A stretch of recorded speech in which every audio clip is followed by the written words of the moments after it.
Aquí hay una frase que probablemente hayas escuchado cientos de veces. Cenicienta es el cuento de hadas sobre una chica que espera a que un príncipe la rescate. Es el argumento recurrente cuando alguien quiere explicar qué falla en las viejas películas de Disney. La princesa pasiva, la zapatilla de cristal, el final feliz servido en bandeja de plata. Quiero dedicar los próximos 20 minutos a argumentar que esta interpretación es casi errónea. Observa atentamente la película de 1950, no como un cuento para dormir, sino como lo que realmente es en pantalla, y verás a una mujer librando una batalla psicológica de supervivencia durante años contra 3 personas cuya única estrategia es aniquilarla. No la rescatan, nunca se rinde, y cuando el reloj marca la medianoche, ya ha ganado la única batalla que importaba, mucho antes de que aparezca un príncipe. Esta es Cenicienta, pero contada como la historia que realmente es. Un asedio, contado en tonos pastel. Antes de hablar de Cenicienta, conviene recordar que esta película estuvo a punto de no existir, al igual que el estudio que la produjo. En 1947, Walt Disney Productions tenía una deuda de más de 4 millones de dólares. La guerra había cortado el acceso a los mercados europeos, que solían representar casi la mitad de los ingresos de Disney, y los proyectos de prestigio que le siguieron, Pinocho, Fantasía, Bambi, no tuvieron el éxito esperado en su estreno, por mucho que llegaran a ser populares. El estudio pasó la segunda mitad de la década de 1940, sobreviviendo gracias a las películas de paquete, antologías de cortos recopilados por su bajo coste de producción. Según la mayoría de los testimonios, Walt Disney estaba inquieto y ansioso por volver a contar una historia completa. Así pues, cuando Cenicienta entró en producción en serio, no se trataba de un proyecto apasionante impulsado desde una posición de fortaleza. Era más bien un último intento desesperado. Casi 380 mujeres audicionaron para la voz hablada y cantada de Cenicienta antes de que una cantante desconocida llamada Eileen Woods consiguiera el papel. Según cuenta la historia, lo obtuvo casi por casualidad, después de que una amiga le mostrara a Walt unas grabaciones caseras sin que ella supiera que se estaba realizando una audición. Cada decisión en esta película tenía un peso que no era necesario para, por ejemplo, Bambi. Si esta no funcionaba, podría no haber una siguiente entrega. Este contexto es importante, porque significa que cada decisión artística en Cenicienta se tomó bajo la presión de ser comercialmente infalible y emocionalmente sólida. Y la respuesta que encontró el estudio no fue el espectáculo, sino la contención. Con tan solo 74 minutos, Cenicienta es una de las películas más concisas que Disney haya estrenado, sin escenas superfluas, sin subtramas que no sirvan al conflicto central entre una joven y las 3 personas que intentan borrarla de la historia. Hay algo que se pierde en la narrativa de la princesa pasiva. Los guionistas intentaban explícitamente evitar hacer una segunda Blancanieves. Uno de los primeros guionistas que trabajó en el concepto, Maurice Rapf, comentó que quería que Cenicienta fuera menos ingenua y más dispuesta a rebelarse contra su madrastra y hermanastras que su predecesora animada. La idea, en sus palabras, era que un final feliz solo tiene sentido si el personaje se lo gana, en lugar de que se lo den sin más. Ese instinto dio forma a la versión que llegó a la pantalla, incluso después de varias reescrituras. Si se ve la película con esto en mente, los primeros 10 minutos revelan algo más parecido a una toma de poder hostil que a un cuento para dormir. Un padre viudo se casa con una mujer que, desde su primera escena, es fríamente calculadora, no malvada de forma caricaturesca como una bruja o un dragón, sino malvada de la manera específica, mundana y reconocible en que una persona es malvada cuando sabe exactamente cuánta crueldad puede cometer impunemente y ni una pizca más. Cuando el padre muere, Lady Tremaine no echa a Cenicienta. Eso sería demasiado obvio, demasiado fácil de identificar como abuso desde fuera. En cambio, hace algo más discreto y mucho más efectivo. Mantiene a Cenicienta en la casa, la despoja de su estatus, le cambia el nombre y la transforma lentamente de hija en empleada no remunerada, erosionándola poco a poco, hasta que la identidad de sirvienta es la única que todos en esa casa, incluida, como amenaza la película, la propia Cenicienta, tienen permitido recordar. Y aquí es donde la interpretación pasiva se desmorona, porque mantenerse dócil bajo esa presión no es ausencia de resistencia, es la resistencia misma. Cada mañana, Cenicienta se despierta en un ático, realiza una interminable lista de tareas y aún así se esmera en alimentar a los ratones, tararear mientras trabaja y tratar a sus verdugos con algo que se asemeje, como mínimo, a la cortesía. No porque sea ingenua respecto a lo que le sucede, sino porque negarse a que la dobleguen es la única forma de poder que no pueden arrebatarle. Pueden quitarle su habitación, su nombre, su tiempo, su libertad de movimiento. No pueden hacerla cruel. Y ella sabe, en cierto modo la película nunca lo dice explícitamente, que responder con crueldad sería una forma de derrota. Mantener su temperamento bajo tanta presión durante años, no meses, sino años, no es dulzura, es disciplina. Detengámonos un momento en Lady Tremaine, porque podría ser la antagonista más infravalorada de todo el universo Disney, precisamente porque nunca alza la voz ni hace nada que pueda ser castigado por un tribunal. Eleanor Audley, quien más tarde prestaría su voz a Maléfica, la interpreta con una serenidad casi aristocrática. No grita, no conspira con comentarios sarcásticos dirigidos al público. Controla la tensión emocional de cada lugar en el que se encuentra mediante insinuaciones y una aprobación contenida, lo cual, si alguna vez has tratado con una persona así en la vida real, resulta mucho más escalofriante que un villano que monologa. Sus hijas, Anastasia y Dricela, funcionan casi como una válvula de escape cómica. Son ruidosas, mezquinas y a menudo ridículas, lo que permite que la película muestre una crueldad real en pantalla sin que llegue a ser demasiado oscura para el público al que va dirigida. Pero no confundan el tono cómico con inocuidad. Las hermanastras son las sirvientas de la crueldad. Su madre es su estructura de mando. Y luego está Lucifer, el gato, que quizás sea el personaje más puramente malvado y descarado que Disney haya animado jamás. Sin redención, sin una historia conmovedora, solo un apetito insaciable por el poder disfrazado de pelaje. Lucifer existe para imponer la jerarquía doméstica a pequeña escala. Es él quien se asegura de que incluso los ratones conozcan su lugar. Debajo de la trama humana, Cenicienta dirige toda una segunda sociedad en miniatura. Y es, sin duda, donde la política de la película se manifiesta con mayor intensidad. Los ratones, Jack, Gus y los demás, no son solo un alivio cómico, son una clase oprimida con su propia economía, su propio cálculo de riesgos y su propia cadena de lealtad, todo ello modelado directamente a partir de la estructura de poder de arriba. Lucifer es su tirano, del mismo modo que Lady Tremaine lo es para Cenicienta. Los ratones tienen que robar, esconderse y cooperar, solo para sobrevivir dentro de un sistema que les juega en contra, creado por un animal literalmente para cazarlos. La película establece un paralelismo sutil e implícito a lo largo de toda la trama.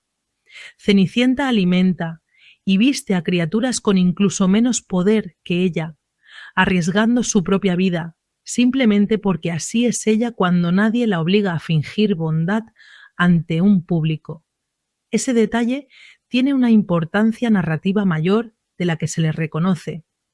El carácter de una persona no se define por cómo trata a quienes pueden ayudarla, sino por cómo trata a quienes no pueden ayudarla en absoluto.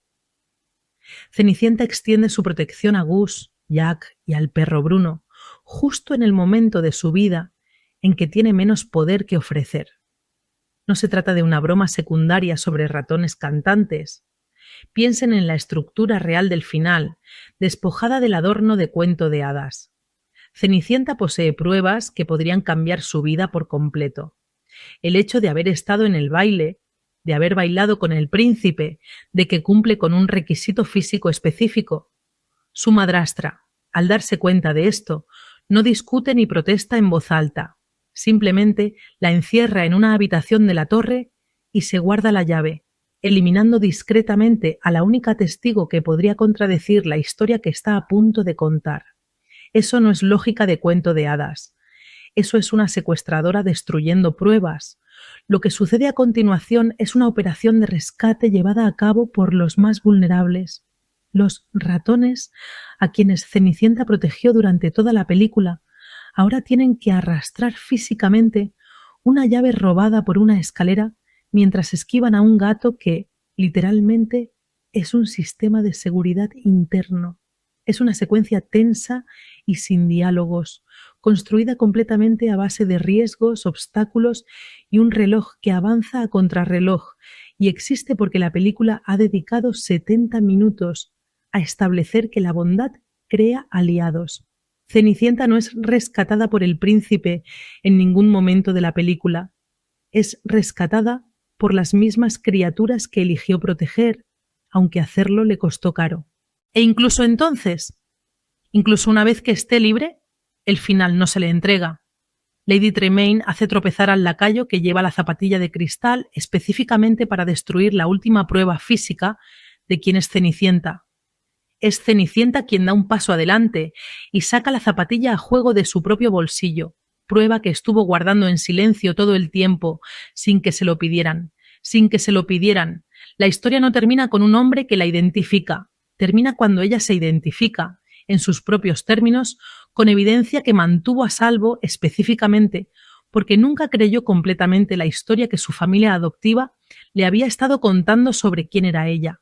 Esa no es una chica que esperó a ser rescatada. Esa es una chica que guardaba sus propios recibos. Nada de esto aterriza emocionalmente sin el oficio que hay detrás. Y el oficio de Cenicienta es realmente uno de los trabajos más disciplinados que han salido del estudio en esa época. El color y el diseño de producción fueron moldeados por la estilizada sensibilidad visual de la artista Mary Blair, que le dio a la película un aspecto más cálido, más gráfico y más moderno que los detalles más ajetreados de Blancanieves una década antes. Los fondos se simplificaron lo suficiente como para mantener la vista fija en el personaje, en los gestos, en los pequeños momentos humanos en los que realmente se desarrolla la historia. Para lograr que el movimiento de Cenicienta fuera correcto, los animadores se apoyaron en gran medida en imágenes de referencia de acción real. Los actores y bailarines filmaron las escenas interpretativas primero para que los animadores pudieran estudiar exactamente cómo cae la tela, cómo se desplaza el peso al girar, cómo una persona carga con fatiga en sus hombros después de un día completo de trabajo. Esa es parte de la razón por la que la propia Cenicienta nunca se lee tan rígida o como una muñeca en la pantalla, ni siquiera en sus momentos más estilizados, vestida y brillante. Se observa un movimiento humano real debajo del esmalte. Y luego está la secuencia que Walt Disney supuestamente consideraba su favorita de todo lo que el estudio había animado hasta ese momento. La transformación. Trapos en un vestido de gala, calabaza en un carruaje, ratones en caballos. Es una secuencia construida enteramente en torno al placer de ver cómo la restricción se convierte en posibilidad. Fotograma a fotograma, y funciona porque la película ha pasado todo el tiempo de ejecución haciéndote sentir exactamente cuán limitada ha sido Cenicienta. La transformación no es magia por la magia, es la válvula de escape de 70 minutos de presión acumulada, que es exactamente la razón por la que el público de 1950 y el público de ahora siente esa secuencia en el pecho y no solo en los ojos. Las canciones compuestas por el trío de Tin Pan Alley, Mac David, Al Hoffman y Jerry Livingston, con música de Oliver Wallace y Paul Smith, no son solo interludios agradables. Cada una marca un estado psicológico específico por el que está pasando Cenicienta. El número de madrugada que canta mientras realiza sus tareas domésticas funciona como un mecanismo de supervivencia en tiempo real, prueba de que su mundo interior no ha sido colonizado del todo por el papel al que se ha visto obligada. Más tarde, el gran número del Hada Madrina se presenta menos como un hechizo y más como un argumento, la magia como algo que debe ganarse mediante la creencia sostenida bajo coacción, no la magia como un regalo aleatorio. Incluso el juego de palabras sin sentido más famoso de la película funciona debido al momento en que llega, justo después de que Cenicienta haya sido empujada a lo que parece ser su punto más bajo, insistiendo, a través de una amiga, porque ya no puede insistir por sí misma, en que algo aún puede cambiar. Es difícil exagerar lo que esta película hizo por la empresa que la hizo. Cenicienta se estrenó en febrero de 1950 y se convirtió en el mayor éxito de Disney desde Blancanieves 13 años antes, sacando al estudio del borde de la deuda que había estado pesando sobre él durante la mayor parte de la década. Obtuvo 3 nominaciones al Premio de la Academia por su canción principal, su composición musical y su grabación de sonido. Y, aunque no se llevó a casa una estatuilla ese año, las ganancias de la película, más las ventas de merchandising y música que siguieron, financiaron efectivamente el siguiente capítulo de la compañía, una nueva división de distribución, una expansión a la televisión y, en unos pocos años, la construcción de la propia Disneylandia. En 2018, la Biblioteca del Congreso de Estados Unidos seleccionó a Cenicienta para su preservación en el Registro Nacional de Cine, reconociéndola oficialmente como cultural e históricamente significativa. Nada mal para una película que, en el momento en que recibió luz verde, era básicamente una apuesta que el estudio no podía permitirse perder. También vale la pena ser honesto sobre el legado más complicado de la película. Durante décadas, Cenicienta ha sido un pararrayos en las conversaciones sobre cómo la animación convencional representa la niñez. Criticada, de manera justa, por una resolución que todavía involucra a un príncipe y una boda, y por décadas de comercialización que aplanó a un personaje resistente en una imagen mucho más simple de una niña con un vestido azul esperando un baile. Esa crítica no está mal y vale la pena tomarla en serio en lugar de rechazarla.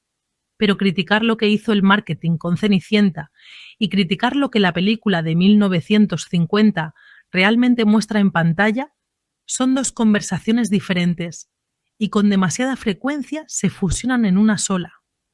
La chica del montaje teatral de esta película no se define por la boda en los últimos 90 segundos. Se define por todo lo que se negó a permitir que 3 personas crueles le quitaran durante los 90 minutos anteriores. Además de ser un maravilloso ejemplo de lo que significa perdonar de verdad, la película muestra cuánta influencia tienen los padres en la vida de sus hijos. Había 4 padres en la película, 5 si se cuenta a la hada madrina interpretada con mucho humor por Helena Bonham Carter. La madre de Ella, Hayley Atwell, y su padre, Ben Chaplin, le mostraron mucho amor a la joven Ella. Cuando la madre de Ella estaba muriendo, le confió un secreto que, según dijo, la ayudaría a superar todas las pruebas que la vida podría ofrecerle. Tenga coraje y sea amable. Ella vivió de esto toda su vida. Su padre se volvió a casar por el bien de Ella. El rey, Derek Jacobi, fue un buen padre para el príncipe. Richard Madden amaba a su hijo y deseaba la felicidad del príncipe por encima de las convenciones que decían que la realeza necesitaba casarse con la realeza. Después de conocer a Ella en el baile, el rey se aseguró de que el príncipe perseverara en su búsqueda de la mujer que amaba a través de la zapatilla de cristal perdida. El cuarto padre es Lady Tremaine, Kate Blanchett, la madrastra. Se casó con el padre de Ella, no por amor, sino por seguridad financiera. Sus 2 hijas, Holiday Granger y Sophie McShira, eran niñas tontas y preocupadas solo por sí mismas, mimadas por su madre, que no lograba modelar ningún tipo de bondad. Quita la calabaza, la zapatilla de cristal y el plazo de medianoche, y lo que te queda es una historia muy simple, muy antigua y muy humana. Alguien intenta convencerte, día tras día, de que eres solo lo que han decidido llamarte, y todo el argumento silencioso de esta película es que tú decides quién eres, no las personas que actualmente tienen poder sobre tus circunstancias. Cenicienta nunca deja de ser amable. Ella nunca deja de cantar, nunca deja de alimentar a los ratones, tarareando mientras trabaja, creyendo en silencio, en privado, en sus propios términos, que su situación es temporal incluso cuando cada evidencia visible dice lo contrario. Eso no es pasividad. La pasividad hubiera sido más fácil. La pasividad habría significado dejar que la versión que Lady Tremaine tenía de ella se hiciera realidad. Un último intento desesperado. Casi 380 mujeres audicionaron para la voz hablada y cantada de Cenicienta antes de que una cantante desconocida llamada Eileen Woods consiguiera el papel. Según cuenta la historia, lo obtuvo casi por casualidad, después de que una amiga le mostrara a Walt unas grabaciones caseras sin que ella supiera que se estaba realizando una audición. Cada decisión en esta película tenía un peso que no era necesario para, por ejemplo, Bambi. Si esta no funcionaba, podría no haber una siguiente entrega. Este contexto es importante, porque significa que cada decisión artística en Cenicienta se tomó bajo la presión de ser comercialmente infalible y emocionalmente sólida. Y la respuesta que encontró el estudio no fue el espectáculo, sino la contención. Con tan solo 74 minutos, Cenicienta es una de las películas más concisas que Disney haya estrenado, sin escenas superfluas, sin subtramas que no sirvan al conflicto central entre una joven y las 3 personas que intentan borrarla de la historia. Hay algo que se pierde en la narrativa de la princesa pasiva. Los guionistas intentaban explícitamente evitar hacer una segunda Blancanieves. Uno de los primeros guionistas que trabajó en el concepto, Maurice Rapf, comentó que quería que Cenicienta fuera menos ingenua y más dispuesta a rebelarse contra su madrastra y hermanastras que su predecesora animada. La idea, en sus palabras, era que un final feliz solo tiene sentido si el personaje se lo gana, en lugar de que se lo den sin más. Ese instinto dio forma a la versión que llegó a la pantalla, incluso después de varias reescrituras. Si se ve la película con esto en mente, los primeros 10 minutos revelan algo más parecido a una toma de poder hostil que a un cuento para dormir. Un padre viudo se casa con una mujer que, desde su primera escena, es fríamente calculadora, no malvada de forma caricaturesca como una bruja o un dragón, sino malvada de la manera específica, mundana y reconocible en que una persona es malvada cuando sabe exactamente cuánta crueldad puede cometer impunemente y ni una pizca más. Cuando el padre muere, Lady Tremaine no echa a Cenicienta. Eso sería demasiado obvio, demasiado fácil de identificar como abuso desde fuera. En cambio, hace algo más discreto y mucho más efectivo. Mantiene a Cenicienta en la casa, la despoja de su estatus, le cambia el nombre y la transforma lentamente de hija en empleada no remunerada, erosionándola poco a poco, hasta que la identidad de sirvienta es la única que todos en esa casa, incluida, como amenaza la película, la propia Cenicienta, tienen permitido recordar. Y aquí es donde la interpretación pasiva se desmorona, porque mantenerse dócil bajo esa presión no es ausencia de resistencia, es la resistencia misma. Cada mañana, Cenicienta se despierta en un ático, realiza una interminable lista de tareas y aún así se esmera en alimentar a los ratones, tararear mientras trabaja y tratar a sus verdugos con algo que se asemeje, como mínimo, a la cortesía. No porque sea ingenua respecto a lo que le sucede, sino porque negarse a que la dobleguen es la única forma de poder que no pueden arrebatarle. Pueden quitarle su habitación, su nombre, su tiempo, su libertad de movimiento. No pueden hacerla cruel. Y ella sabe, en cierto modo la película nunca lo dice explícitamente, que responder con crueldad sería una forma de derrota. Mantener su temperamento bajo tanta presión durante años, no meses, sino años, no es dulzura, es disciplina. Detengámonos un momento en Lady Tremaine, porque podría ser la antagonista más infravalorada de todo el universo Disney, precisamente porque nunca alza la voz ni hace nada que pueda ser castigado por un tribunal. Eleanor Audley, quien más tarde prestaría su voz a Maléfica, la interpreta con una serenidad casi aristocrática. No grita, no conspira con comentarios sarcásticos dirigidos al público. Controla la tensión emocional de cada lugar en el que se encuentra mediante insinuaciones y una aprobación contenida, lo cual, si alguna vez has tratado con una persona así en la vida real, resulta mucho más escalofriante que un villano que monologa. Sus hijas, Anastasia y Drizella, funcionan casi como una válvula de escape cómica. Son ruidosas, mezquinas y a menudo ridículas, lo que permite que la película muestre una crueldad real en pantalla sin que llegue a ser demasiado oscura para el público al que va dirigida. Pero no confundan el tono cómico con inocuidad. Las hermanastras son las sirvientas de la crueldad. Su madre es su estructura de mando. Y luego está Lucifer, el gato, que quizás sea el personaje más puramente malvado y descarado que Disney haya animado jamás. Sin redención, sin una historia conmovedora, solo un apetito insaciable por el poder disfrazado de pelaje.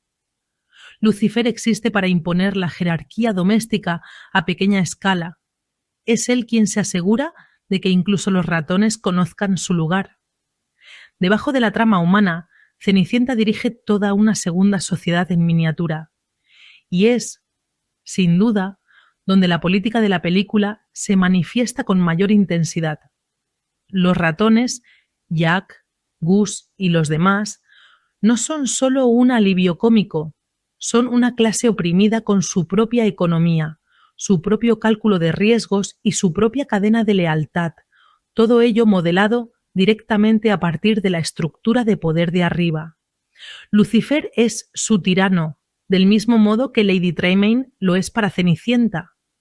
Los ratones tienen que robar, esconderse y cooperar, solo para sobrevivir dentro de un sistema que les juega en contra, creado por un animal literalmente para cazarlos. La película establece un paralelismo sutil e implícito a lo largo de toda la trama. Cenicienta alimenta y viste a criaturas con incluso menos poder que ella, arriesgando su propia vida, simplemente porque así es ella cuando nadie la obliga a fingir bondad ante un público. Ese detalle tiene una importancia narrativa mayor de la que se le reconoce. El carácter de una persona no se define por cómo trata a quienes pueden ayudarla, sino por cómo trata a quienes no pueden ayudarla en absoluto. Cenicienta extiende su protección a Gus, Jack y al perro Bruno, justo en el momento de su vida en que tiene menos poder que ofrecer. No se trata de una broma secundaria sobre ratones cantantes. Piensen en la estructura real del final, despojada del adorno de cuento de hadas. Cenicienta posee pruebas que podrían cambiar su vida por completo.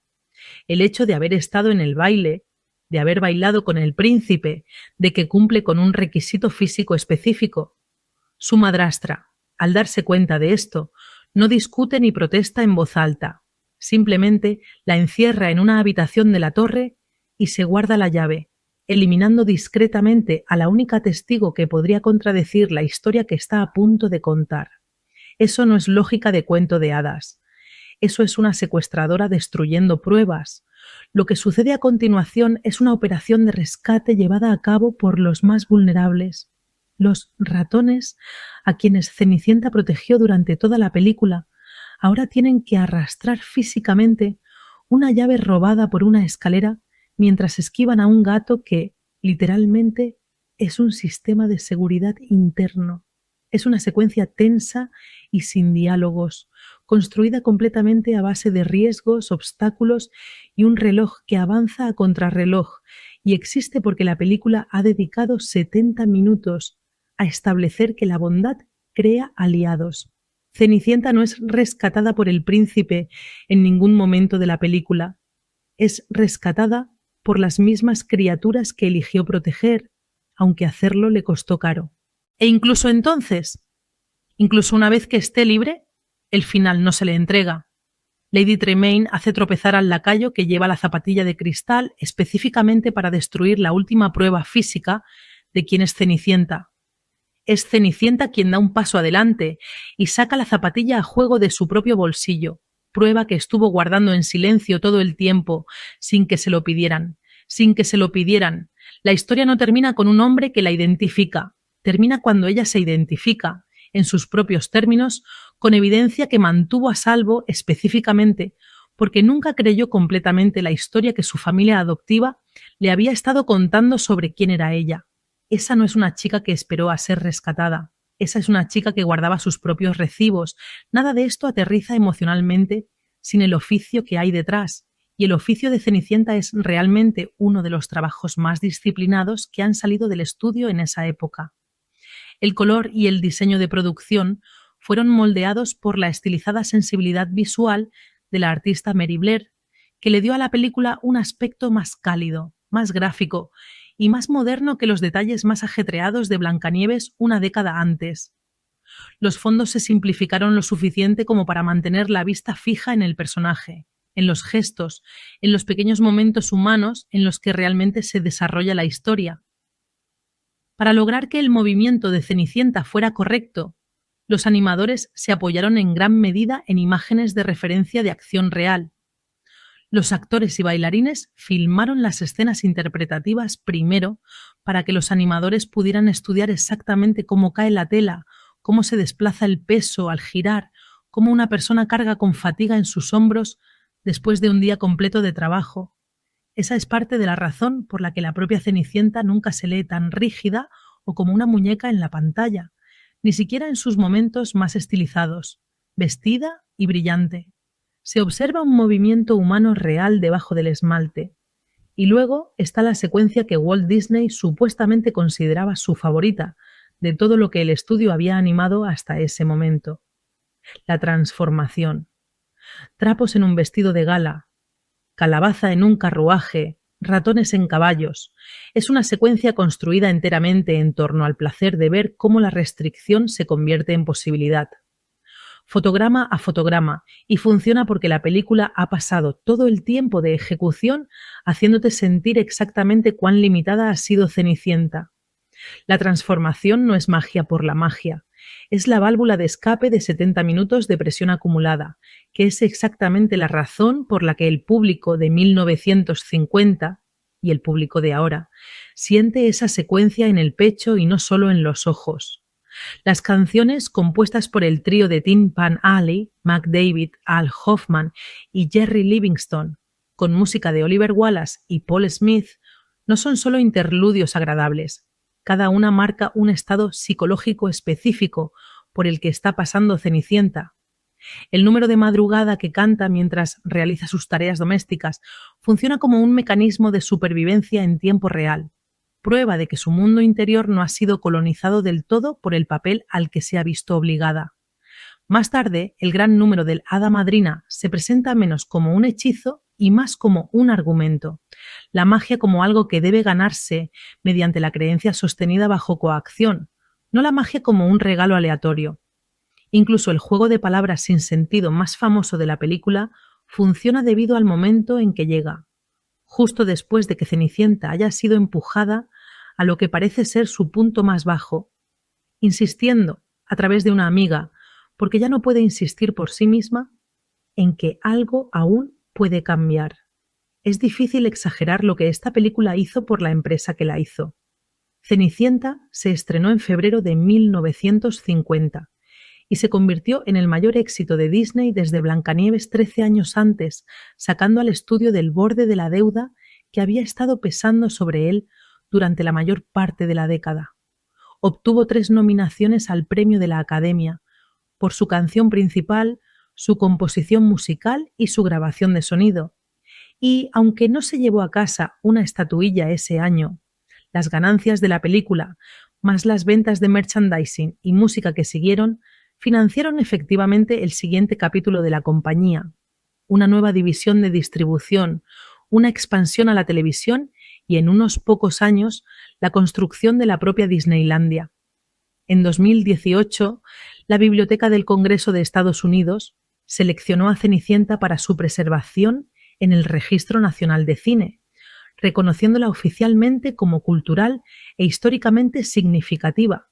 Nada mal para una película que, en el momento en que recibió luz verde, era básicamente una apuesta que el estudio no podía permitirse perder. También vale la pena ser honesto sobre el legado más complicado de la película.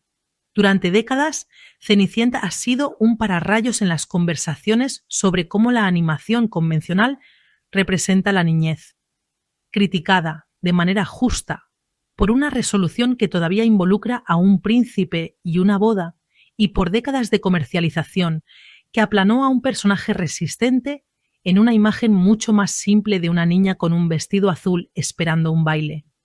Esa crítica no está mal y vale la pena tomarla en serio en lugar de rechazarla. Pero criticar lo que hizo el marketing con Cenicienta y criticar lo que la película de 1950 realmente muestra en pantalla son dos conversaciones diferentes y con demasiada frecuencia se fusionan en una sola. La chica del montaje teatral de esta película no se define por la boda en los últimos 90 segundos. Se define por todo lo que se negó a permitir que 3 personas crueles le quitaran durante los 90 minutos anteriores.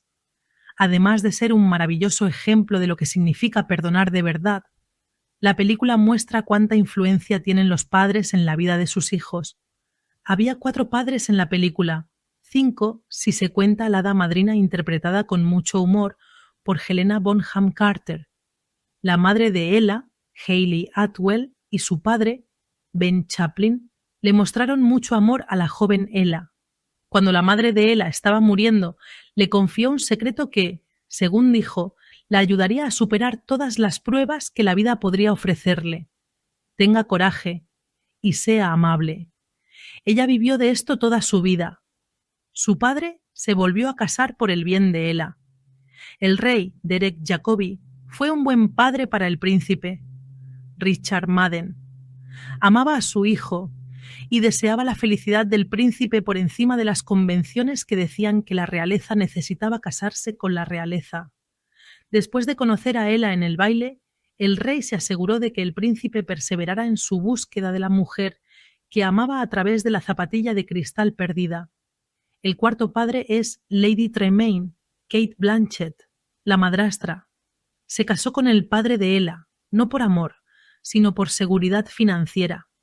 Sus 2 hijas, Holiday Granger y Sophie McShira, eran niñas tontas y preocupadas solo por sí mismas, mimadas por su madre, que no lograba modelar ningún tipo de bondad.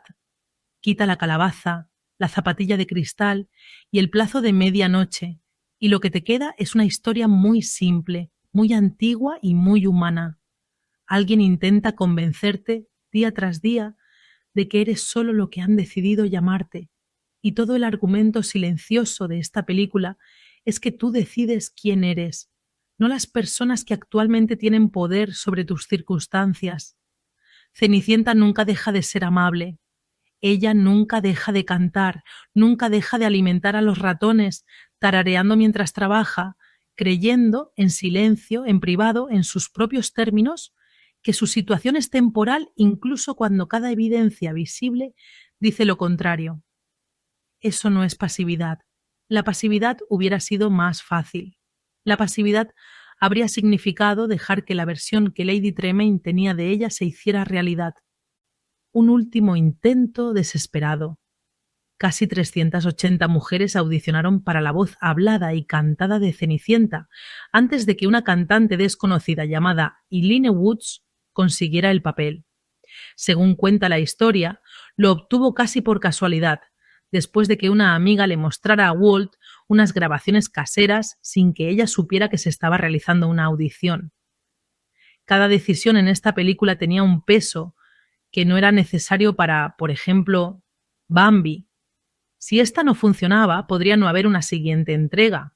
Este contexto es importante, porque significa que cada decisión artística en Cenicienta se tomó bajo la presión de ser comercialmente infalible y emocionalmente sólida.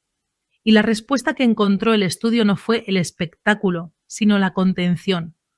Con tan solo 74 minutos, Cenicienta es una de las películas más concisas que Disney haya estrenado, sin escenas superfluas, sin subtramas que no sirvan al conflicto central entre una joven y las 3 personas que intentan borrarla de la historia. Hay algo que se pierde en la narrativa de la princesa pasiva. Los guionistas intentaban explícitamente evitar hacer una segunda Blancanieves. Uno de los primeros guionistas que trabajó en el concepto, Maurice Rapf, comentó que quería que Cenicienta fuera menos ingenua y más dispuesta a rebelarse contra su madrastra y hermanastras que su predecesora animada. La idea, en sus palabras, era que un final feliz solo tiene sentido si el personaje se lo gana, en lugar de que se lo den sin más. Ese instinto dio forma a la versión que llegó a la pantalla, incluso después de varias reescrituras. Si se ve la película con esto en mente, los primeros 10 minutos revelan algo más parecido a una toma de poder hostil que a un cuento para dormir. Un padre viudo se casa con una mujer que, desde su primera escena, es fríamente calculadora, no malvada de forma caricaturesca como una bruja o un dragón, sino malvada de la manera específica, mundana y reconocible en que una persona es malvada cuando sabe exactamente cuánta crueldad puede cometer impunemente y ni una pizca más. Cuando el padre muere, Lady Tremaine no echa a Cenicienta. Eso sería demasiado obvio, demasiado fácil de identificar como abuso desde fuera. En cambio, hace algo más discreto y mucho más efectivo. Mantiene a Cenicienta en la casa, la despoja de su estatus, le cambia el nombre y la transforma lentamente de hija en empleada no remunerada, erosionándola poco a poco, hasta que la identidad de sirvienta es la única que todos en esa casa, incluida, como amenaza la película, la propia Cenicienta, tienen permitido recordar. Y aquí es donde la interpretación pasiva se desmorona, porque mantenerse dócil bajo esa presión no es ausencia de resistencia, es la resistencia misma. Cada mañana, Cenicienta se despierta en un ático, realiza una interminable lista de tareas y aún así se esmera en alimentar a los ratones, tararear mientras trabaja y tratar a sus verdugos con algo que se asemeje, como mínimo, a la cortesía. No porque sea ingenua respecto a lo que le sucede, sino porque negarse a que la dobleguen es la única forma de poder que no pueden arrebatarle. Pueden quitarle su habitación, su nombre, su tiempo, su libertad de movimiento. No pueden hacerla cruel. Y ella sabe, en cierto modo la película nunca lo dice explícitamente, que responder con crueldad sería una forma de derrota.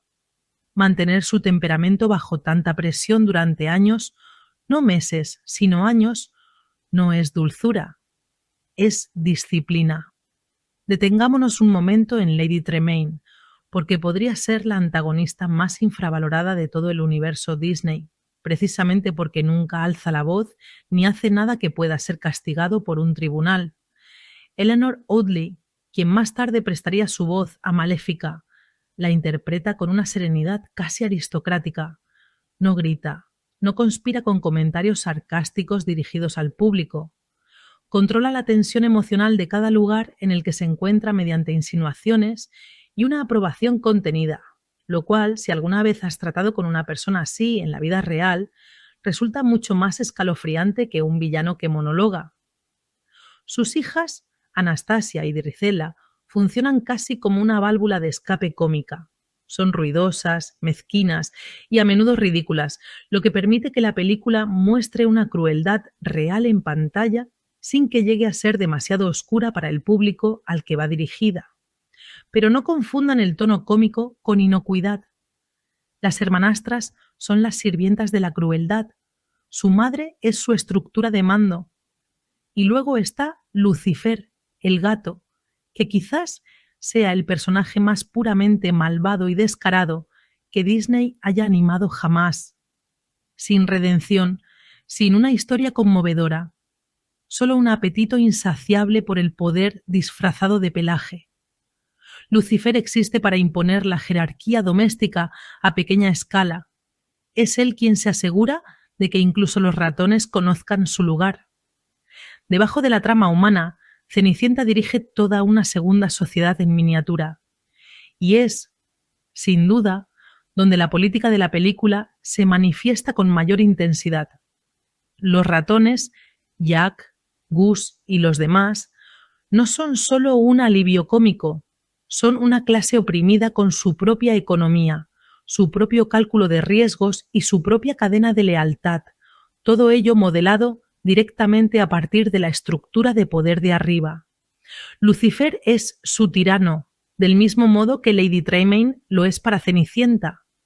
Los ratones tienen que robar, esconderse y cooperar. solo para sobrevivir dentro de un sistema que les juega en contra, creado por un animal literalmente para cazarlos. La película establece un paralelismo sutil e implícito a lo largo de toda la trama. Cenicienta alimenta y viste a criaturas con incluso menos poder que ella, arriesgando su propia vida, simplemente porque así es ella cuando nadie la obliga a fingir bondad ante un público. Ese detalle tiene una importancia narrativa mayor de la que se le reconoce. El carácter de una persona no se define por cómo trata a quienes pueden ayudarla, sino por cómo trata a quienes no pueden ayudarla en absoluto. Cenicienta extiende su protección a Gus, Jack y al perro Bruno, justo en el momento de su vida en que tiene menos poder que ofrecer. No se trata de una broma secundaria sobre ratones cantantes. Piensen en la estructura real del final, despojada del adorno de cuento de hadas. Cenicienta posee pruebas que podrían cambiar su vida por completo. El hecho de haber estado en el baile, de haber bailado con el príncipe, de que cumple con un requisito físico específico. Su madrastra, al darse cuenta de esto, no discute ni protesta en voz alta. Simplemente la encierra en una habitación de la torre y se guarda la llave, eliminando discretamente a la única testigo que podría contradecir la historia que está a punto de contar. Eso no es lógica de cuento de hadas. Eso es una secuestradora destruyendo pruebas. Lo que sucede a continuación es una operación de rescate llevada a cabo por los más vulnerables, los ratones a quienes Cenicienta protegió durante toda la película. Ahora tienen que arrastrar físicamente una llave robada por una escalera mientras esquivan a un gato que, literalmente, es un sistema de seguridad interno. Es una secuencia tensa y sin diálogos, construida completamente a base de riesgos, obstáculos y un reloj que avanza a contrarreloj, y existe porque la película ha dedicado 70 minutos a establecer que la bondad crea aliados. Cenicienta no es rescatada por el príncipe en ningún momento de la película. Es rescatada por las mismas criaturas que eligió proteger, aunque hacerlo le costó caro. E incluso entonces, incluso una vez que esté libre, el final no se le entrega. Lady Tremaine hace tropezar al lacayo que lleva la zapatilla de cristal específicamente para destruir la última prueba física de quién es Cenicienta. Es Cenicienta quien da un paso adelante y saca la zapatilla a juego de su propio bolsillo, prueba que estuvo guardando en silencio todo el tiempo, sin que se lo pidieran. La historia no termina con un hombre que la identifica, termina cuando ella se identifica, en sus propios términos, con evidencia que mantuvo a salvo específicamente porque nunca creyó completamente la historia que su familia adoptiva le había estado contando sobre quién era ella. Esa no es una chica que esperó a ser rescatada. Esa es una chica que guardaba sus propios recibos. Nada de esto aterriza emocionalmente sin el oficio que hay detrás. Y el oficio de Cenicienta es realmente uno de los trabajos más disciplinados que han salido del estudio en esa época. El color y el diseño de producción fueron moldeados por la estilizada sensibilidad visual de la artista Mary Blair, que le dio a la película un aspecto más cálido, más gráfico y más moderno que los detalles más ajetreados de Blancanieves una década antes. Los fondos se simplificaron lo suficiente como para mantener la vista fija en el personaje, en los gestos, en los pequeños momentos humanos en los que realmente se desarrolla la historia. Para lograr que el movimiento de Cenicienta fuera correcto, los animadores se apoyaron en gran medida en imágenes de referencia de acción real. Los actores y bailarines filmaron las escenas interpretativas primero para que los animadores pudieran estudiar exactamente cómo cae la tela, cómo se desplaza el peso al girar, cómo una persona carga con fatiga en sus hombros después de un día completo de trabajo. Esa es parte de la razón por la que la propia Cenicienta nunca se lee tan rígida o como una muñeca en la pantalla, ni siquiera en sus momentos más estilizados, vestida y brillante. Se observa un movimiento humano real debajo del esmalte. Y luego está la secuencia que Walt Disney supuestamente consideraba su favorita de todo lo que el estudio había animado hasta ese momento. La transformación. Trapos en un vestido de gala, calabaza en un carruaje, Ratones en caballos.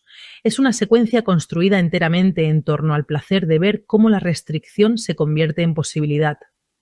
Fotograma a fotograma, y funciona porque la película ha pasado todo el tiempo de ejecución haciéndote sentir exactamente cuán limitada ha sido Cenicienta.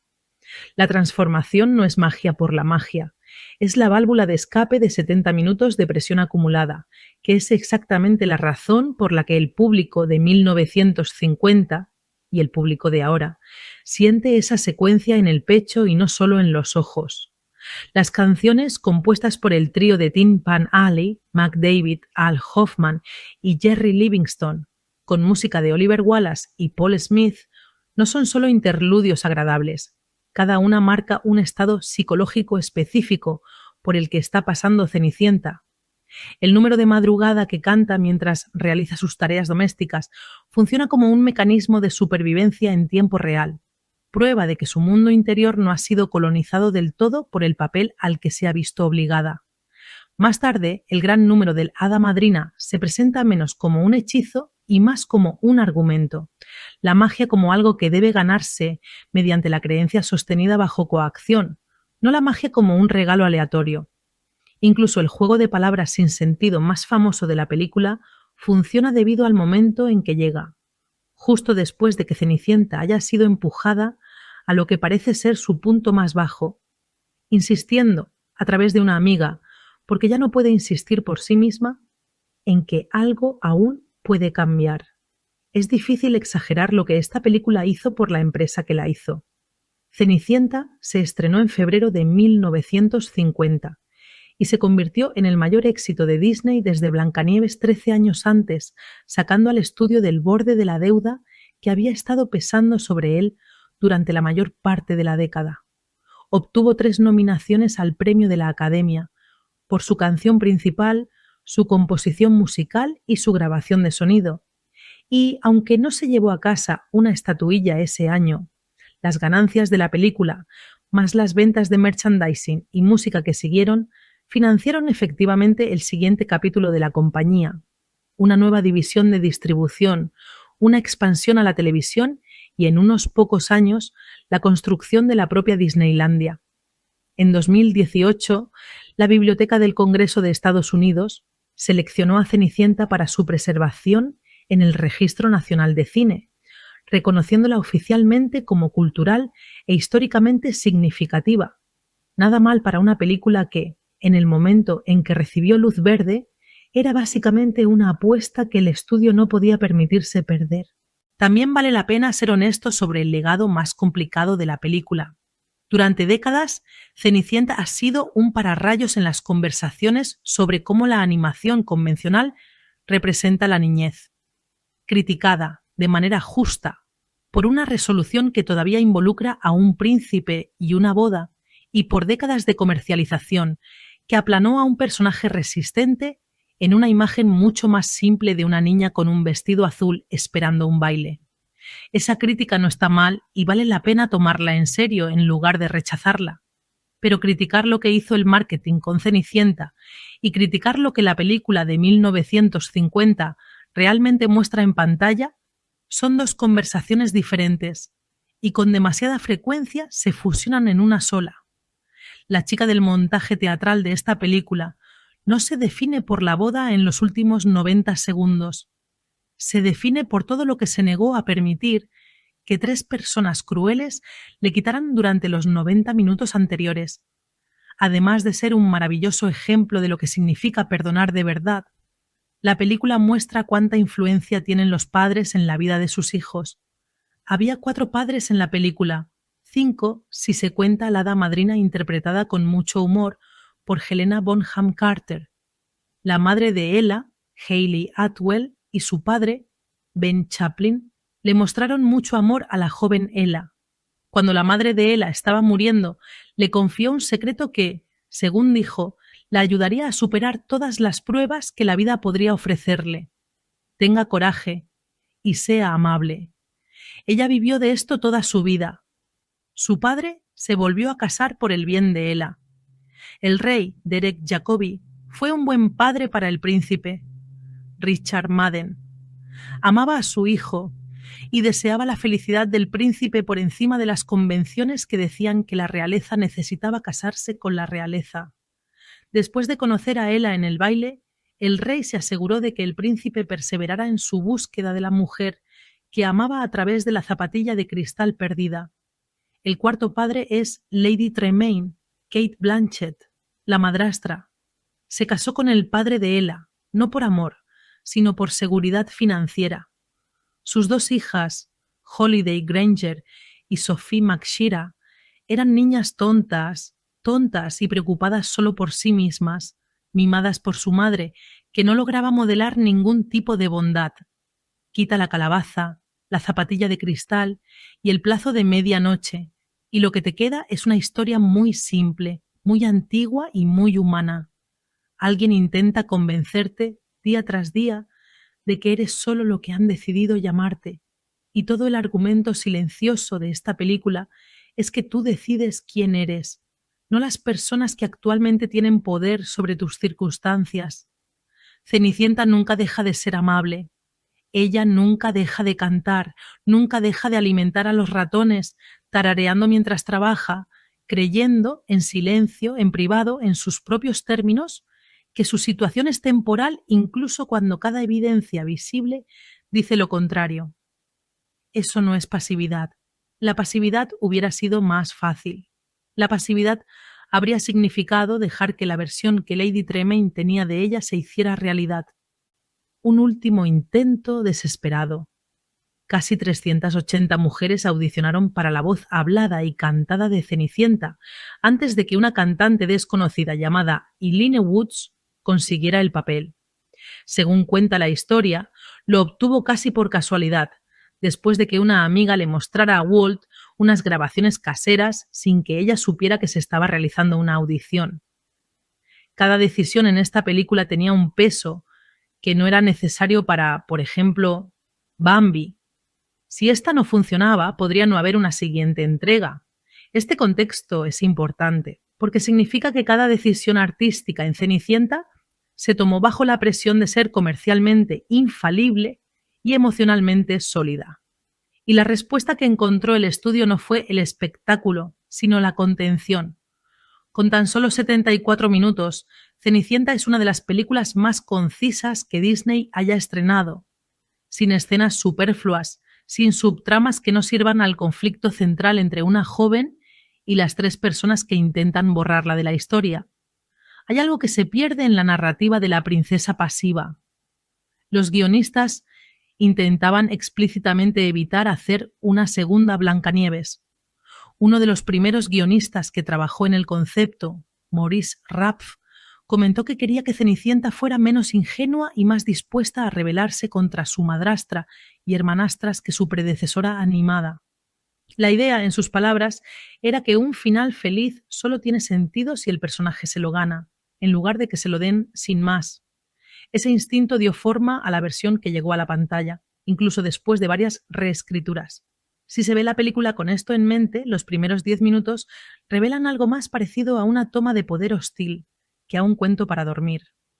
Un padre viudo se casa con una mujer que, desde su primera escena, es fríamente calculadora, no malvada de forma caricaturesca como una bruja o un dragón, sino malvada de la manera específica, mundana y reconocible en que una persona es malvada cuando sabe exactamente cuánta crueldad puede cometer impunemente y ni una pizca más.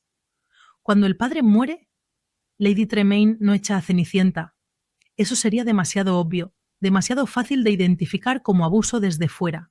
En cambio, hace algo más discreto y mucho más efectivo.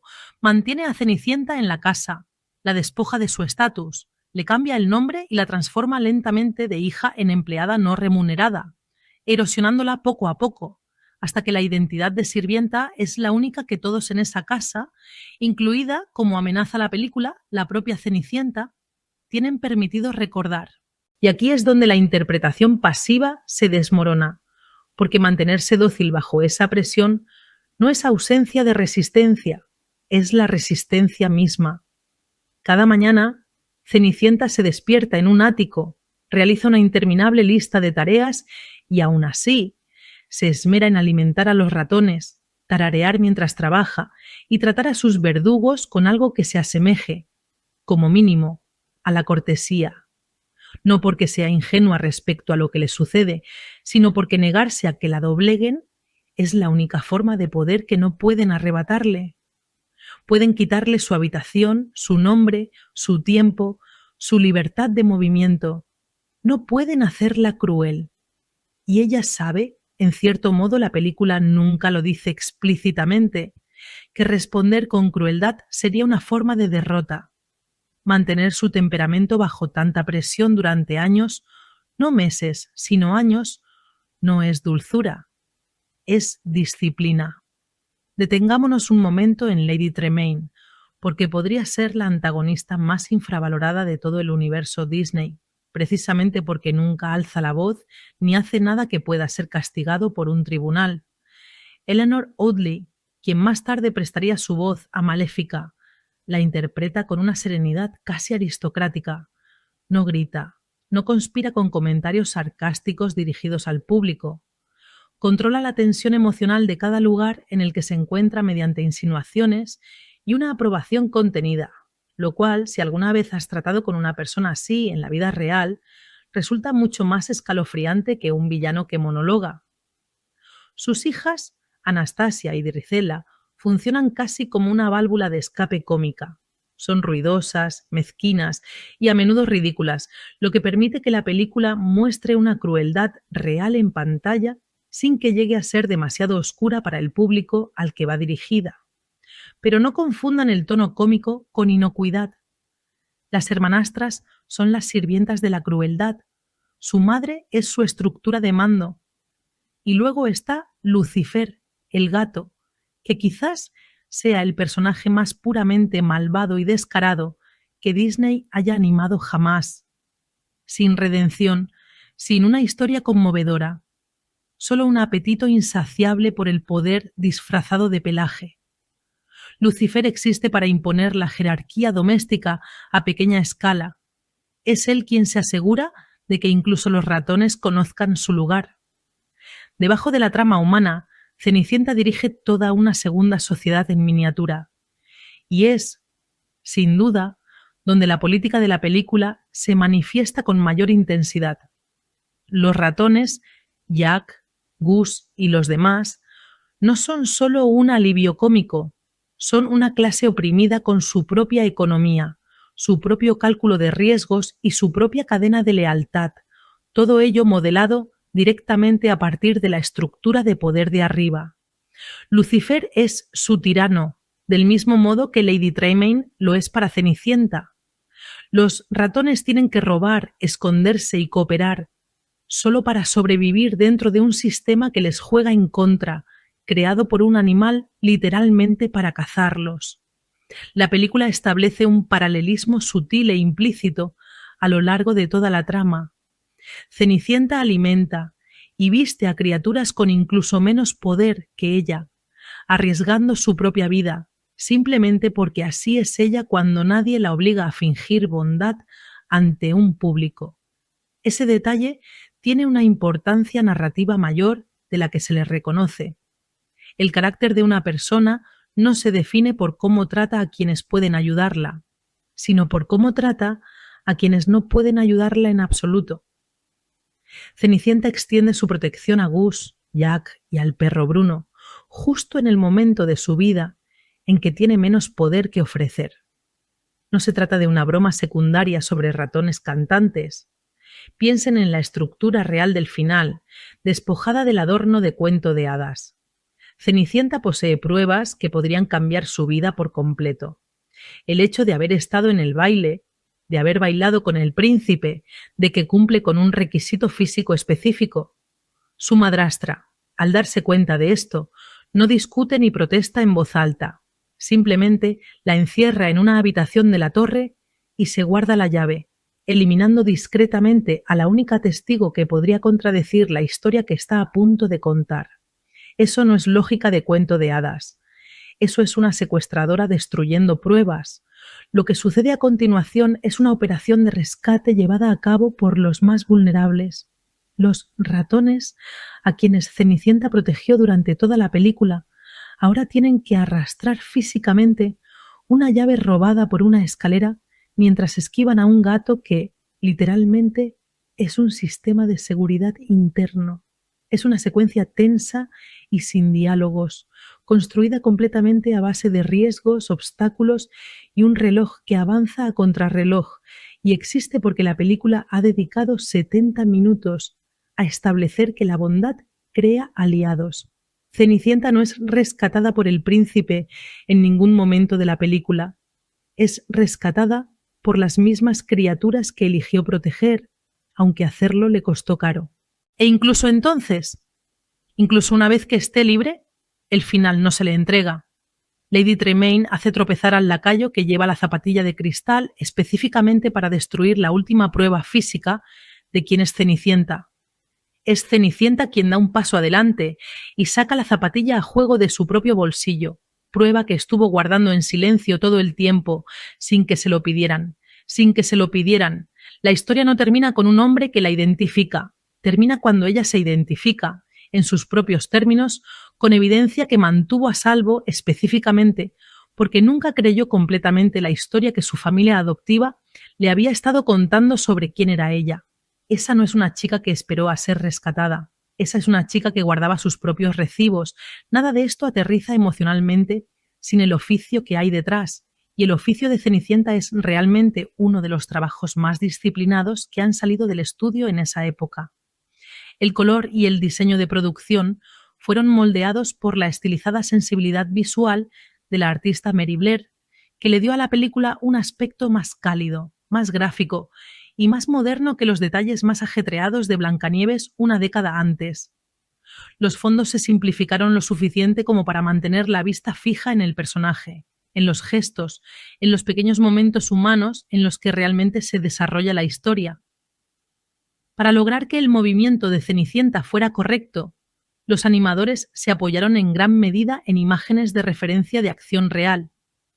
Los actores y bailarines filmaron las escenas interpretativas primero para que los animadores pudieran estudiar exactamente cómo cae la tela, cómo se desplaza el peso al girar, cómo una persona carga con fatiga en sus hombros después de un día completo de trabajo. Esa es parte de la razón por la que la propia Cenicienta nunca se lee tan rígida o como una muñeca en la pantalla, ni siquiera en sus momentos más estilizados, vestida y brillante. Se observa un movimiento humano real debajo del esmalte. Y luego está la secuencia que Walt Disney supuestamente consideraba su favorita de todo lo que el estudio había animado hasta ese momento. La transformación. Trapos en un vestido de gala, calabaza en un carruaje, ratones en caballos. Es una secuencia construida enteramente en torno al placer de ver cómo la restricción se convierte en posibilidad. Fotograma a fotograma, y funciona porque la película ha pasado todo el tiempo de ejecución haciéndote sentir exactamente cuán limitada ha sido Cenicienta. La transformación no es magia por la magia, es la válvula de escape de 70 minutos de presión acumulada, que es exactamente la razón por la que el público de 1950 y el público de ahora siente esa secuencia en el pecho y no solo en los ojos. Las canciones compuestas por el trío de Tin Pan Alley, Mac David, Al Hoffman y Jerry Livingston, con música de Oliver Wallace y Paul Smith, no son solo interludios agradables. Cada una marca un estado psicológico específico por el que está pasando Cenicienta. El número de madrugada que canta mientras realiza sus tareas domésticas funciona como un mecanismo de supervivencia en tiempo real, prueba de que su mundo interior no ha sido colonizado del todo por el papel al que se ha visto obligada. Más tarde, el gran número del Hada Madrina se presenta menos como un hechizo y más como un argumento. La magia como algo que debe ganarse mediante la creencia sostenida bajo coacción, no la magia como un regalo aleatorio. Incluso el juego de palabras sin sentido más famoso de la película funciona debido al momento en que llega, justo después de que Cenicienta haya sido empujada a lo que parece ser su punto más bajo, insistiendo, a través de una amiga, porque ya no puede insistir por sí misma, en que algo aún puede cambiar. Es difícil exagerar lo que esta película hizo por la empresa que la hizo. Cenicienta se estrenó en febrero de 1950 y se convirtió en el mayor éxito de Disney desde Blancanieves 13 años antes, sacando al estudio del borde de la deuda que había estado pesando sobre él durante la mayor parte de la década. Obtuvo 3 nominaciones al Premio de la Academia por su canción principal, su composición musical y su grabación de sonido. Y, aunque no se llevó a casa una estatuilla ese año, las ganancias de la película, más las ventas de merchandising y música que siguieron, financiaron efectivamente el siguiente capítulo de la compañía, una nueva división de distribución, una expansión a la televisión y, en unos pocos años, la construcción de la propia Disneylandia. En 2018, la Biblioteca del Congreso de Estados Unidos seleccionó a Cenicienta para su preservación en el Registro Nacional de Cine, reconociéndola oficialmente como cultural e históricamente significativa. Nada mal para una película que, en el momento en que recibió luz verde, era básicamente una apuesta que el estudio no podía permitirse perder. También vale la pena ser honesto sobre el legado más complicado de la película. Durante décadas, Cenicienta ha sido un pararrayos en las conversaciones sobre cómo la animación convencional representa la niñez. Criticada, de manera justa, por una resolución que todavía involucra a un príncipe y una boda, y por décadas de comercialización que aplanó a un personaje resistente en una imagen mucho más simple de una niña con un vestido azul esperando un baile. Esa crítica no está mal y vale la pena tomarla en serio en lugar de rechazarla. Pero criticar lo que hizo el marketing con Cenicienta y criticar lo que la película de 1950 realmente muestra en pantalla son dos conversaciones diferentes y con demasiada frecuencia se fusionan en una sola. La chica del montaje teatral de esta película no se define por la boda en los últimos 90 segundos. Se define por todo lo que se negó a permitir que 3 personas crueles le quitaran durante los 90 minutos anteriores. Además de ser un maravilloso ejemplo de lo que significa perdonar de verdad, la película muestra cuánta influencia tienen los padres en la vida de sus hijos.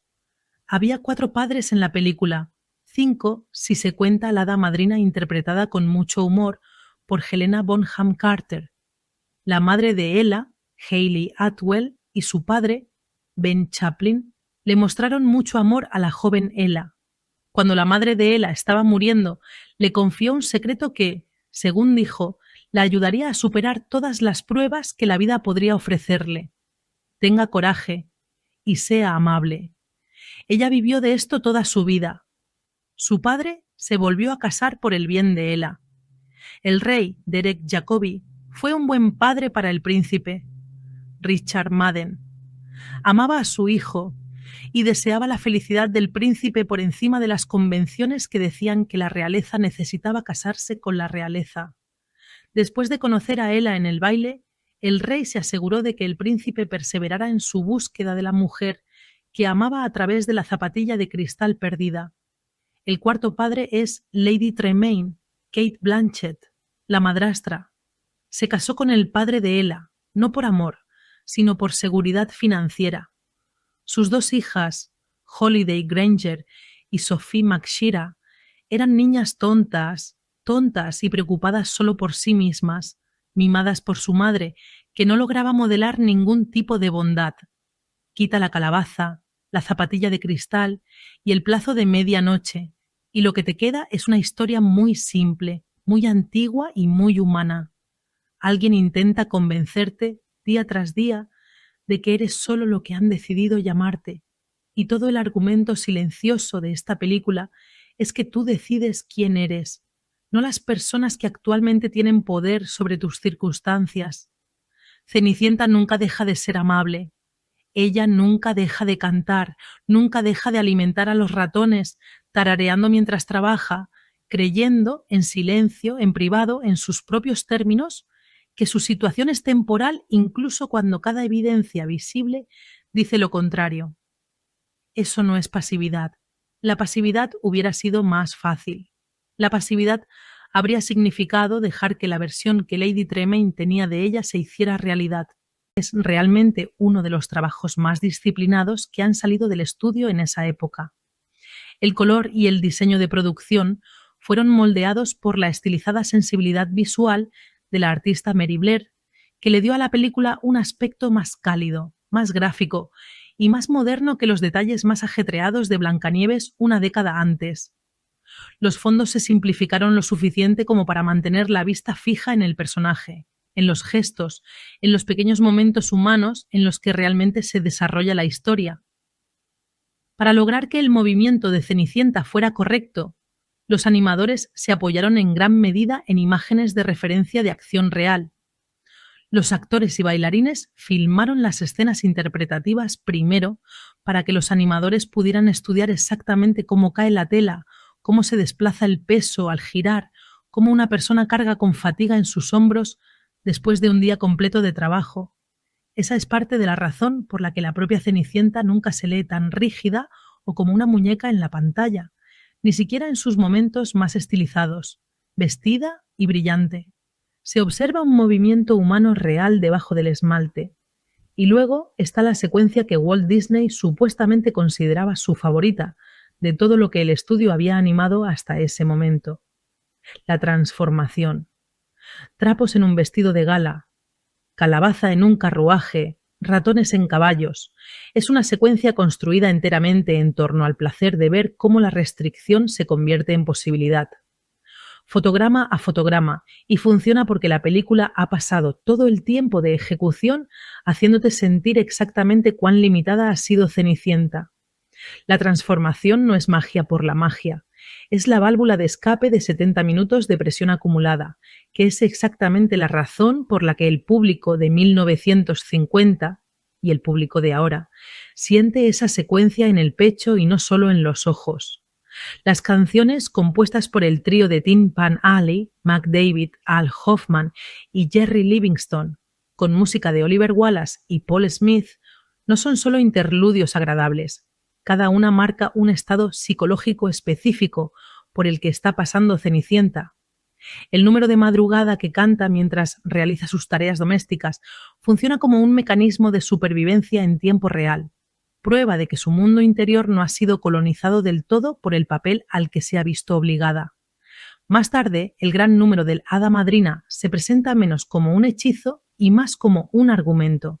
La magia como algo que debe ganarse mediante la creencia sostenida bajo coacción, no la magia como un regalo aleatorio. Incluso el juego de palabras sin sentido más famoso de la película funciona debido al momento en que llega, justo después de que Cenicienta haya sido empujada a lo que parece ser su punto más bajo, insistiendo, a través de una amiga, porque ya no puede insistir por sí misma, en que algo aún puede cambiar. Es difícil exagerar lo que esta película hizo por la empresa que la hizo. Cenicienta se estrenó en febrero de 1950 y se convirtió en el mayor éxito de Disney desde Blancanieves 13 años antes, sacando al estudio del borde de la deuda que había estado pesando sobre él durante la mayor parte de la década. Obtuvo 3 nominaciones al Premio de la Academia por su canción principal, su composición musical y su grabación de sonido. Y, aunque no se llevó a casa una estatuilla ese año, las ganancias de la película, más las ventas de merchandising y música que siguieron, financiaron efectivamente el siguiente capítulo de la compañía, una nueva división de distribución, una expansión a la televisión y, en unos pocos años, la construcción de la propia Disneylandia. En 2018, la Biblioteca del Congreso de Estados Unidos seleccionó a Cenicienta para su preservación en el Registro Nacional de Cine, reconociéndola oficialmente como cultural e históricamente significativa. Nada mal para una película que, en el momento en que recibió luz verde, era básicamente una apuesta que el estudio no podía permitirse perder. También vale la pena ser honesto sobre el legado más complicado de la película. Durante décadas, Cenicienta ha sido un pararrayos en las conversaciones sobre cómo la animación convencional representa la niñez. Criticada, de manera justa, por una resolución que todavía involucra a un príncipe y una boda, y por décadas de comercialización que aplanó a un personaje resistente en una imagen mucho más simple de una niña con un vestido azul esperando un baile. Esa crítica no está mal y vale la pena tomarla en serio en lugar de rechazarla.